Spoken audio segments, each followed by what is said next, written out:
Hey guys, Jamie here, keeping it koi. Welcome back to another update on my koi pond build. Spin you around in a minute and show you what I've been up to. If you like the video, give us a thumbs up. Hopefully I'll earn your subscription today. Click the subscribe button, it's free of charge, and you'll be able to see all the following updates on my pond build. So without further ado, I'll spin you around and show you what I've been up to today. Well, here we are. I've been concreting in the old bottom drain. So there you go. That bit's in, and we've got another couple of bags of sand down there, concrete. So yeah, it's coming along nicely. I'm going to do one more bag and spread that out along the well, two more bags, one more mix, and spread that out along the middle there. The concrete has been in now for about 20 minutes, so that's starting to set. We're all level, which is a bonus. And I've got to backfill this all the way up. You can see down there, concrete's just sticking through the hole, so that'll make it nice and easy to backfill that. Got my wheelbarrow load of well, I'm not going to call it soil, no idea what it is, building material to fill back in that hole. So yeah, that's what I'm up to today. If you want to know how I mix the concrete, if I can work out how to, I'll put a link for another one of my videos where I showed in detail on how I mix and lay the concrete, so you'll be able to see that. But today, let's have a look at the fishies and give them a check on, because I haven't actually checked on them yet this morning. So bear with me, we'll go and have a look. Here they are, all happy as Larry in there, all doing really well. The water actually is back up to about 11 degrees at the minute. Yeah, it's still got the mini aquarium fish tank heater in there, so it's staying quite warm, but because they only see me for about half an hour a day at the minute, they're back to being very timid and run away. But yeah, all doing absolutely fantastic in there. Obviously, as you can see on the gin ring chag there at the front, he's still suffering, bless his heart, with major koi pox. I was quite worried when I first got him his first season, because he was only about 3 or 4 inches, and I don't know whether you can see it on there because of the glare, but on the front of his mouth he's got a really big lump of koi pox, and his mouth obviously back then was so small I was worried that he might not be able to eat. But no, he obviously managed to eat, because he's grown really well. Well, I got him end of last season, so he's gone from about 3 or 4 inches to now almost 30 centimetres at a guess. I haven't measured him for a while, but yeah, his tail and his fins suffer the most with koi pox at the minute. He still has a little bit on the front of his mouth, but nowhere near as it was bad last year. But yeah, they're all doing really well in there. So they're all still staying down the bottom, so I'm not gonna feed them today, even though it is up to 11 degrees. But yeah, the Benny on that Tancho is really strong. But his spot keeps changing shape, and he's got a bit of Benny now on his fin. Don't know again if you can see that down there. Yeah, I like the Deutz Kahaku, just with the one spot on his back, very unusual. Obviously not the best Kahaku in the world, but he's almost fully scaled, but he's Deutz. So it's a beautiful fish from the side view, so having a window, he's going to look absolutely fantastic. So yeah, it's just a shame they've had to be in here so long. Yeah. Let's go check on the other fishies. Here's the other vat. They're all doing really well. You can see there the Deutz Gin Mitsuba doesn't look like a koi anymore, because he's only got a tiny little dorsal fin. I don't know whether that will ever grow back, but as I say, he's fully healed up now. I mean, he was so bad at one stage you could actually see his spine. I was really shocked that he healed up, and when he did, I had high hopes for all the rest. He's my lonely little orph, bless him. But yeah, he was the only one that did heal. Everyone else just kept getting worse and worse. So, as I said in the previous video, unfortunately I had to make the really hard decision to put them to sleep. But what can you do? But yeah, everyone else in there now is all happy as Larry.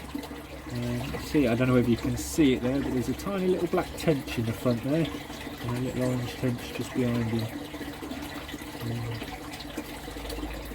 Well, green tench, but he looks black in there. But, yeah, they've still not grown an awful lot. I may have to keep them in a vat for a while because they'll probably get sucked in down a 4-inch bottom drain. It's still heated in there, up to 22 degrees I think. But the heater's working well, costing an absolute fortune this time of year, which is why I got rid of the backy shower. But at the moment, people have asked how much it costs to run that. Even in this very small vat, it's costing, well, all the outside electrics, I can't tell you exactly what the pump itself costs, but all the outside electrics are costing me about £12 a week. So obviously I've got the Cloverleaf heater there, that's 2 kilowatts. I've got the 500 watt aquarium heater in the big blue vat, plus obviously they've both got 2 pumps running. Their air's not currently running at the minute. I don't know whether you'll be able to see it, but the surface movement and splashing from that intake for 1,000 litres is plenty. There's only 5 koi in there now, maybe 6, I can never remember.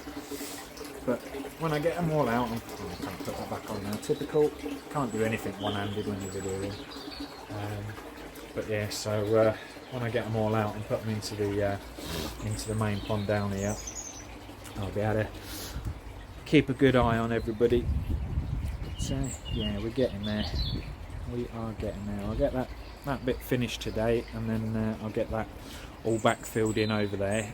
And then if it's still light, by the time I've done all that, then I'll start digging the foundations out for the filter house. So yeah, snap back to you in a bizzle. And we almost forgot the fry.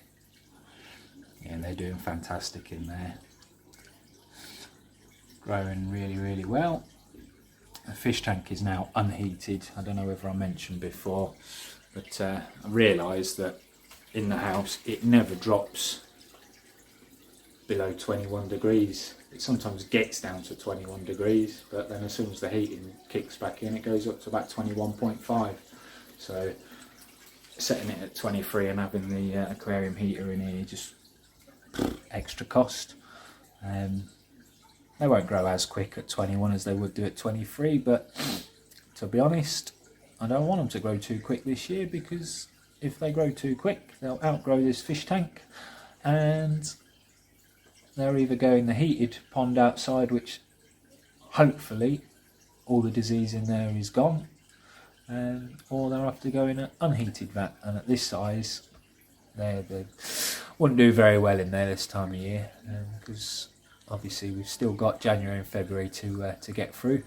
So yeah, we'll keep them growing, but slowly at 21 degrees, and then they'll be able to move out. Hopefully by the time the new pond will be built by then, so they can go in one of the vats, and when the big fishies have moved into the main pond. But there's my little bonsai fella. He is literally the same size as the day when he arrived. He has probably grown 1 millimetre since I got them. When did I get them? I can't remember now. I think it was the beginning of November, end of October sort of time. Not grown at all. Beautiful little fish though. Great body. perfect fins, doing really well. But yeah, I still don't know what they all are yet. I'm guessing these are Kohaku, but at this stage it could all change. Here's my favourite one, Mr. Orchiba, I believe. I haven't had a bit of food for the last sort of 3 or 4 hours because I've been busy outside doing the pond. So, oh look, Jamie's hand's coming to the surface. Quick, everybody up.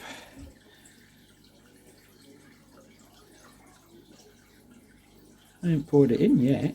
Look at you. Here it comes. Nom, nom, nom, nom, nom.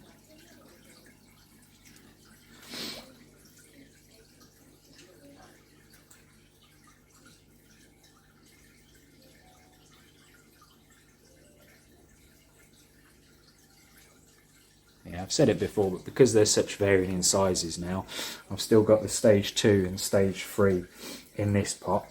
But what I do now as well is the old Copen's 2mm pellets. Always chuck in a couple of them for the bigger guys. That way, while they're munching them, the little guys can run around picking up all the little bits. That's my thought process anyway. Because obviously the big, well, to be honest, even the little fishies quite often go for the bigger pellets. But yeah, I thought the big fishies, hopefully, while they're munching on the bigger ones, it gives the little fishies a chance to get some food. I don't know whether he'll come to the front of the tank, but there's one in there that's really unusual, and I have no idea what he is. This little fella facing us now, sort of got a yellowy tinge to him, but still got a grey back. Don't know. Unfortunately, the water's still really cloudy. Vince did say try changing me food, but I don't care. It's cloudy. They're quite happy that it's cloudy, so the water quality now is all really good. Zero ammonia, zero nitrite. Yes, there is some nitrate in there, but nothing that's to worry about, basically. And I haven't really got enough money left over to keep buying food, so they can stay cloudy in there if that is the reason.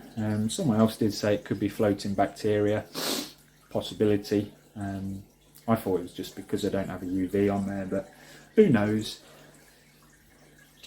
Shoo, bless me. But yeah, so they're doing really well. So yeah, we'll snap back to you in a bit when I've filled in the hole in the pond. Catch you in a bizzle. Hey guys, so yesterday I managed to get quite a lot done.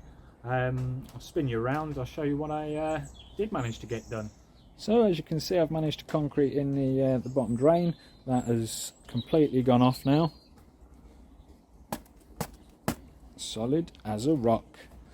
The water that you can see there hasn't actually been raining. My hole's nearly filled back up. So what I did is I chucked in a load of the gravel stuff that I had kicking about. A load of that stuff, and I doused it with the hose pipes so I could get it all in the nooks and crannies and underneath the pipe and everything. And obviously that's what's created the bit of water through there. Yeah, did that this morning with the hose pipe, and then chucked in a load more soil on there. Got a fair bit more to go, but I've still got loads of soil I can use up. And once that's done, we'll get this back to level with the rest of the pond, and then I'll go pick up the sleepers. Still got the filter house yet to do.